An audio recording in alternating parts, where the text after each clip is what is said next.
They say India is rising. Headlines scream India becomes the fourth largest economy in the world. But pause for a second and ask yourself, are you earning more? Are you getting better jobs? Is your city getting cleaner, safer, and more livable? Or are we just climbing a ladder that only a few at the top can enjoy? Sure, the GDP is growing, numbers are breaking records. But so is the rent, so is the fuel, and so is the cost of living. What does it mean when India becomes the fourth largest economy? And more importantly, who is the growth really for?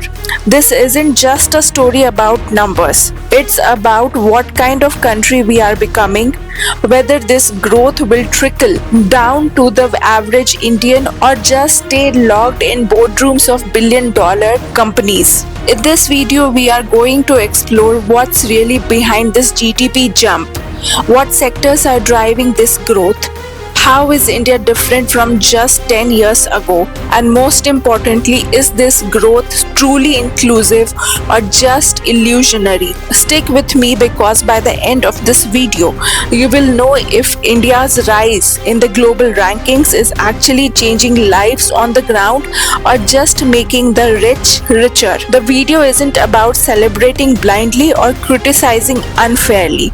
It is about understanding what this jump in GDP really means and who is winning and who is waiting. Now, reiterating this significant achievement for context and perspective, India has officially overtaken Japan to become the world's fourth largest economy, with its GDP crossing 4 trillion mark as confirmed by Niti Aayog. It is a significant milestone in India's economic journey, positioning it behind only the US, China, and Germany. Despite global uncertainties and internal economic challenges, India has demonstrated remarkable resilience and steady growth. Between 2004 to 2014, the Indian economy tripled in size, driven by a booming IT services sector and strong investment inflows. It was a decade of high momentum and optimism. In contrast, during the period from 2014 to 2024, the economy doubled in size, still commendable feat, but comparatively slower. This decade faced a series of major disruptions including demonetization, the COVID-19 pandemic, global supply chain breakdowns, and rising inflation. These events significantly impacted the growth phase. India's economic performance during the time was shaped not just by the domestic policy shocks but also by powerful global headwinds, making the journey more challenging, but the resilience was more notable. India's growth in recent years has been significantly fueled by its strong performance in sectors like IT, fintech, telecom, and digital services, all of which have played a key role in attracting foreign investments and pushing the GDP upwards. Government initiatives like production-linked incentive schemes have aimed to boosting the manufacturing capacity, while large-scale infrastructure efforts like Gati Shakti Yojana and strategic programs like Atmanirbhar Bharat have been instrumental in building industrial resilience and reducing dependency on imports. Together, these efforts have helped lay the foundation for a more self-reliant and investment-friendly Indian economy. But let's not get carried away just yet, because while GDP data tells us how big an economy is, it tells us very little about how its people actually live or work. It doesn't reflect how healthy or educated the population is. It doesn't show how income is distributed, and it certainly doesn't reveal the quality of life of the average Indian. India may be the world's fourth largest economy, but when we look at GDP per capita, that is income per person, India's rank is 144th out of 196 countries. One of the most pressing structural challenge India faces today is rising inequality in income and wealth.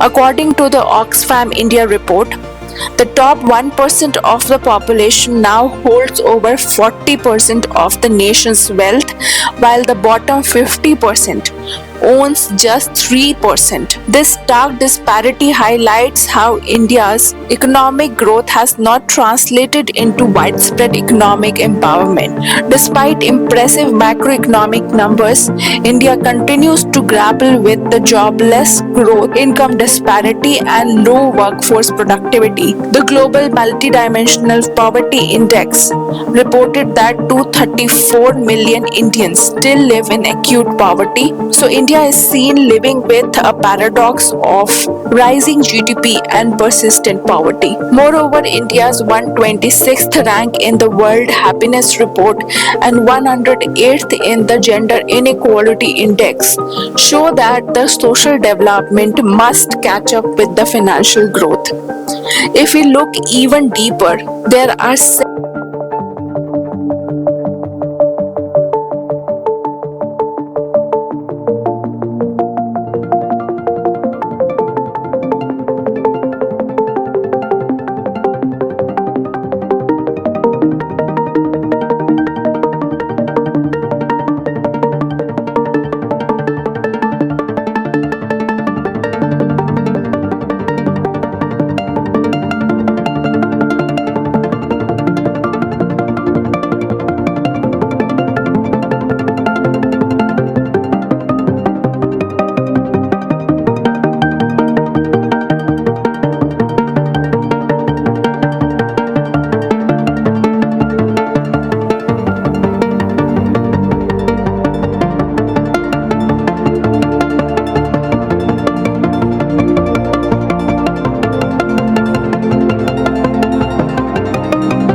content creators across the world, especially those targeting international audiences, often exploit these gritty portrayals to attract views, reinforcing outdated stereotypes of India as a land of dirt and disorder. This contrast creates confusion not just for outsiders but for Indians themselves, who wonder whether this GDP rise is truly reflected in everyday life.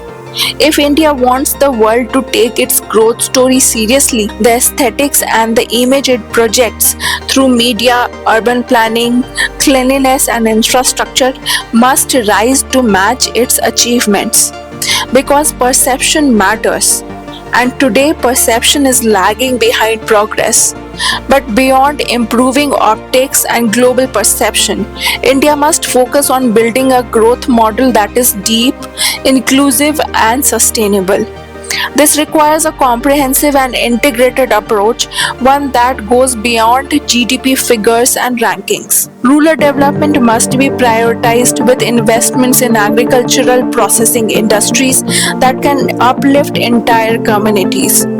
Public spending on healthcare, education, and affordable housing needs a significant boost to create a more equitable foundation for growth. Equally urgent is a focused strategy for job creation, especially in labor-intensive sectors. Micro, small, and medium enterprises, along with startups, must be empowered through targeted tax incentives and easier access to credit. This will help unlock the full potential of India's vast demographic dividend. Economic transformation is not just about crossing milestones, it's about ensuring that the progress is visible, felt, and shared by every Indian. Only then can India's rise be truly called complete. That's it for this video. If you like the video, please press the like button and also subscribe to the channel. Stay tuned for more content like this.